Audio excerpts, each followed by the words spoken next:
Одно из бесценных достояний, подаренных нам предками — лес.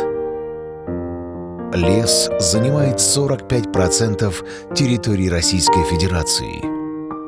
Мне кажется, лес по праву можно назвать зеленым золотом России. Это богатство, которое нуждается в постоянной охране, так как у леса много врагов. Злейший из них — огонь. Лесной пожар часто называют стихийным бедствием.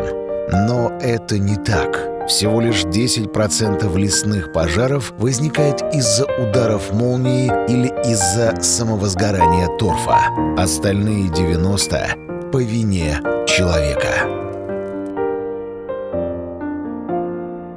Берегите лес от пожара. Этот призыв знаком каждому с раннего детства, но следовать ему умеют немногие. Самые частые причины возгорания лесных массивов — непотушенные костры, брошенные человеком окурки, осколки стеклянной посуды.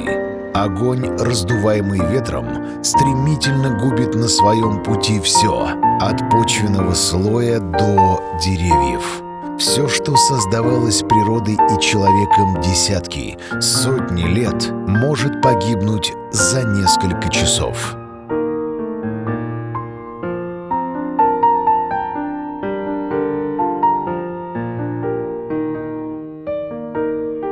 Один необдуманный поступок может превратиться в стихийное распространение огня. Все зависит от каждого из нас.